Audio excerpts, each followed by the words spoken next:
Europe 1. Le grand direct des médias, Thomas Joubert sur Europe 1. Et c'est ce soir qu'on connaîtra le nom du gagnant 2015 des aventuriers de Koh-Lanta, qui de Chantal, Marc, Bruno et Mélissa remportera le trophée au terme de la traditionnelle épreuve d'orientation. Une finale diffusée sur TF1 à 20h50 et présentée par Denis Brognard qui est notre invité ce matin. Bonjour Denis. Bonjour Thomas, bonjour Anissa. Bonjour Ravi Denis. de vous retrouver dans cette maison. Bah C'est oui. toujours un plaisir, à quelques heures de cette finale en direct. A été réussie de votre point de vue cette 14e saison de Koh-Lanta ?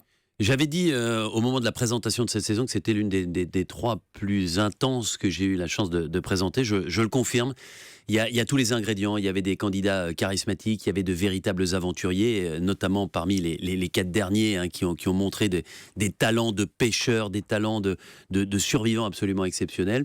Et puis vous avez eu beaucoup de retournements de situation. L'élimination d'Alban, par exemple, lors du rendez-vous des ambassadeurs, ça restera comme un moment de stratégie, d'anthologie dans l'histoire de Koh-Lanta. Donc, Ils étaient bons les candidats de cette année-là. bah moi je trouve qu'ils étaient bons, je trouve qu'ils étaient eux-mêmes, je trouve qu'ils étaient très extravertis. Et puis je vous dis, quand vous avez à la fois des aventuriers, de super sportifs, des gens qui s'engagent à 200% dans les épreuves, avec un soupçon de stratégie en permanence pour cacher un petit peu ce qui va se passer, bah vous avez une très belle saison. Quand on ajoute à ça un site magnifique comme celui qu'on a proposé en Malaisie, franchement, les audiences sont là aussi pour le confirmer, ce que je lis sur Twitter aussi, mais je crois qu'on a vécu une belle saison de Koh-Lanta. 6 300 000 téléspectateurs, en moyenne 28% de part de marché. C'est quand même un petit peu moins qu'auparavant, mais Ouais. c'est normal au bout de 14 saisons. Non, c'est pas que c'est un petit peu moins. Il faut justement parler des parts de marché, même si c'est un petit peu barbare pour les téléspectateurs. Mais il faut bien savoir qu'il y a moins de monde devant la télévision au mois de juin, au mois de juillet, qu'en plein hiver. C'est lié à la Il y a- période de diffusion, selon vous. Bah oui, parce qu'on est à 28%, on est à plus de 40% sur les femmes de moins de 50 ans, on est à plus de 45% sur les jeunes entre 15 et 34 ans, qui sont nos cibles phares.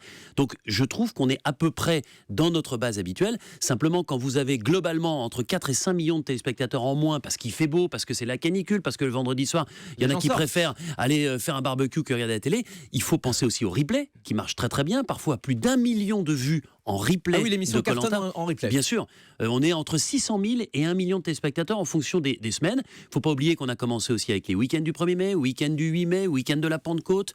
Donc tout ça, c'est à prendre en compte. Globalement, en part de marché, on est stable par rapport à ce qu'on fait depuis des années. Donc très bon bilan d'audience. Chantal, Marc, Bruno, Mélissa, les 4 finalistes. Je ne vous de ce dirai soir. Ne me demandez pas ni mon pronostic, ni ce que j'en pense, je ne sais pas. La finale est en direct. Bien sûr. Donc on saura évidemment ce soir. En gros, vous savez comment ça se passe, c'est-à-dire qu'on est d'abord sur place pour la dernière émission là-bas en Malaisie. Il y a l'épreuve de l'orientation, ils sont 4 au départ. Malheureusement, il n'y a que 3 poignards à récupérer. Celui ou celle qui n'aura pas de poignard, eh bien, sera immédiatement éliminé. Ensuite, il y a les poteaux, ils seront 3 sur les poteaux. Là, il y a un gagnant ou une gagnante qui choisira son finaliste et qui affrontera avec lui ou avec elle le jury final, c'est-à-dire les 11 personnes qui ont été éliminées depuis la réunification. Donc avec un plateau en direct à suivre aux alentours de 22h30, 23h j'imagine sur TF1. Ah ouais, bah, voilà, l'épisode, et puis ensuite, immédiatement derrière, on aura le dépouillement avec les 20 aventuriers. Tous ceux que vous avez vus pendant cette saison. Ils méritent leur place en finale, ces 4 ? Évidemment, ils méritent leur place. Quand vous les regardez tous, je parlais des champions de l'aventure. Un type comme Marc, c'est la première fois qu'on voit quelqu'un capable de faire le feu en 2 minutes 30. C'est la première fois que je vois C'est un vrai. pêcheur aussi fort. Vous imaginez, il est capable de descendre à 20 mètres de profondeur, de rester une trentaine de secondes pour viser le poisson. Franchement, à ce niveau-là, on n'avait jamais vu ça sur Koh-Lanta. C'était un véritable aventurier. Puis il a gagné des épreuves.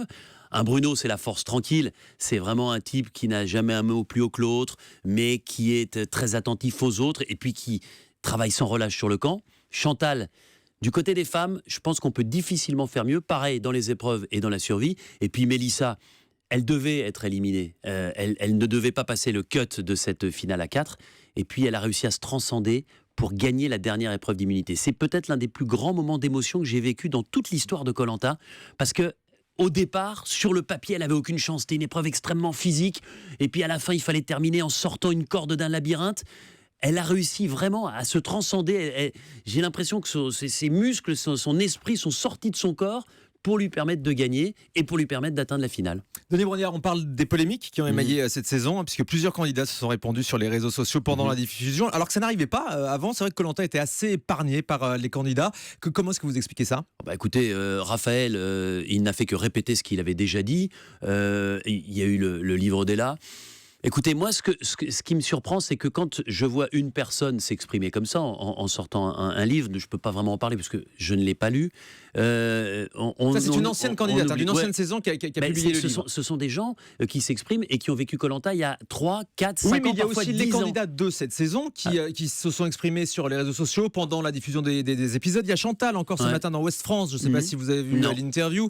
Elle parle d'une trahison de nouveau au montage. J'ai toujours assumé mes votes au conseil, même si je me suis excusé, mais ça a été coupé. Les scènes qui montraient que je ramenais du poisson, des pousses de bambou, du chou coco pour nourrir le camp sont aussi passées à la trappe. Vous savez, Thomas, il y a 20 candidats chaque année. Les 20 candidats imaginent, vivent leur aventure et forcément ont des souvenirs qu'on ne peut pas tous mettre. Il y a 1800 heures de rush. On ne peut pas forcément contenter tout le monde. Vous imaginez si on avait les 20 candidats qui étaient avec nous au montage, on essaye de faire le montage le plus objectif possible par rapport à ce qui s'est passé. On les entendait pas, ces critiques, on les entendait pas s'exprimer. Si. Il y a toujours eu des gens, mais avant, c'était à votre micro, c'était dans les journaux, comme c'est le cas sur Ouest France. Aujourd'hui, vous savez comment ça marche. On passe plus par les journalistes, on passe plus par les émissions médias en temps réel, sur les réseaux sociaux. C'est-à-dire qu'aujourd'hui, vous mettez sur Twitter, vous mettez sur Facebook, vous pouvez dire tout et n'importe quoi à l'instant T et divulguer ça au plus grand nombre. D'ailleurs, sur Facebook, Marc, un des candidats, lui, il avait carrément commencé à spoiler, comme on dit, la suite des épisodes, à dire ce qui allait se passer, là aussi pour protester contre le montage. Qu'est-ce qui lui avait pris ?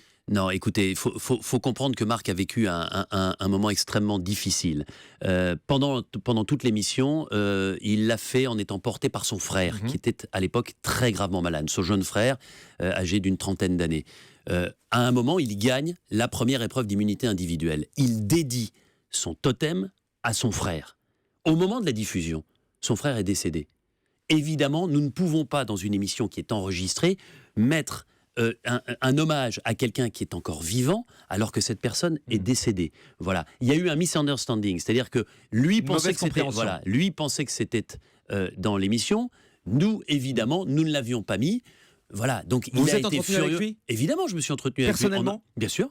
Ah ben moi, je m'entretiens personnellement avec les candidats. J'ai eu Marc il y a quelques jours, j'ai régulièrement les autres candidats. J'ai eu Jessica il n'y a pas longtemps non plus. Il n'y a aucun problème. Ils ont mon numéro, j'ai leur numéro, on peut s'appeler sans aucun problème. Pour revenir, je finis juste sur Marc. Voilà, il a très bien compris. C'est encore une fois un problème de compréhension. Et ce que je lui ai dit à ce moment-là, je lui ai dit, si tu veux parler de ton frère, si tu veux dire que c'est grâce à lui que tu es allé loin comme ça, que tu as été transcendé du début à la fin, eh ben, tu pourras le faire en direct. Parce qu'en direct, on comprendra les choses. Vous allez y revenir ce soir alors ? S'il le souhaite. Il y a eu aussi d'anciens candidats qui ont fait part d'accusations de tricherie. Donc vous parliez du livre de Ella, une ancienne candidate. Vous en pensez quoi ? Écoutez, je ne l'ai pas lu. Quand elle parle d'accusation de tricherie, je pense que vous faites allusion à ce plongeur de notre équipe qui aurait pu défaire un nœud. Évidemment, c'est faux. Évidemment, c'est faux. Par contre, pour protéger les candidats et pour leur sécurité, il y a des plongeurs un peu partout autour des jeux, que ce soit sur ou sous l'eau, qu'on soit allé vérifier un nœud, etc. Ça, c'est possible. Et la production qui plante des plantes pour pouvoir nourrir les candidats en amont. Thomas, vous êtes un spectateur très averti de la télévision. Ça donne même que vous me posiez la question. Parce que ça fait des années que je le dis. Quand vous arrivez sur une île, quand on arrive en Malaisie, et que sur une île, il y a naturellement du manioc et du taro, et que sur l'autre, il n'y en a pas, eh bien oui, on en plante. Mais c'est pas un problème. On le plante. Et c'est pas de la triche. Mais où vous voyez de la triche ? Mais expliquez-moi. Non, justement, moi, il n'y a absolument pas de triche. On met du manioc et du taro, on en met pas très loin du camp, facile à trouver, et puis on en met beaucoup plus difficile, comme c'est dans la nature. J'ai l'impression, Denis Brognard, que ça vous énerve quand on s'en prend à Koh Lanta. Ça m'énerve pas, mais je trouve que ce sont de faux problèmes. Et puis on est à quelques heures de la finale, on revient sur ce qu'on dit des candidats d'il y a 5, 6 ans, 10 ans. Mais vous défendez systématiquement l'émission, vous répondez tout le temps à toutes les critiques, vous répondez même aux gens sur les réseaux sociaux. Comment ça se fait que vous êtes aussi investi pour Koh Lanta ? Parce que j'aime ce programme, parce que je le défends, parce que je ne supporte pas qu'on puisse mettre en cause l'équipe de Koh Lanta, parce que les choses qui me paraissent évidentes, je le dis à un moment ou à un autre, mais je l'ai déjà dit à votre micro, évidemment, quand on est sur une île qui regroupe tout ce qu'on veut, pour koh lanta, c'est-à-dire des plages, une végétation, mais qu'il n'y a que des noix de coco, qu'il n'y a effectivement pas de manioc, qu'il n'y a pas de taro, eh bien, on en plante. Oui, et comme vous dites dans le Parisien Et ce c'est matin, pas vous n'avez grave. pas laissé crever de faim les candidats non plus, quoi. Mais c'est pas notre objectif. Notre objectif, c'est qu'ils vivent dans cette nature-là, qu'ils puissent l'utiliser. Si dans une île à 1 kilomètre, il y a du manioc et du taro qu'il n'y en a pas sur l'île d'à côté, eh bien on en met de la même façon, à peu près dans la même proportion, pour qu'il y ait une équité entre les deux équipes. Vous allez faire koh lanta jusqu'à quand? Je sais pas, peut-être jusqu'à 75 ans, donc encore un petit moment. Après, je sais pas. Parce qu'il y a une nouvelle saison qui arrive, hein. Vous l'avez tournée en Thaïlande. Exactement. Retour aux sources. On a tourné une nouvelle saison avec 20 candidats. Alors, on n'était pas vraiment à koh lanta parce que j'ai vu sur les réseaux sociaux, tout ça s'est emballé. Vous voyez, il suffit de mettre une photo. Ouais. Parce que je suis allé sur koh lanta parce que je connaissais pas cette île. J'avais envie de me rendre compte de ce que c'était que koh lanta, la première île de koh lanta. Et là, instantanément, tout le monde Prochaine dit saison c'est de à koh lanta. Koh-Lanta. Ce n'est pas à koh Mais lanta, c'est en Thaïlande. c'est à 1 heure et demie de bateau de koh lanta, dans Diffusion un quand endroit superbe. Je ne sais pas. Dès que vous le savez, vous me le dites. Ça marche, on vous tiendra au courant. A tout de suite sur Europe 1.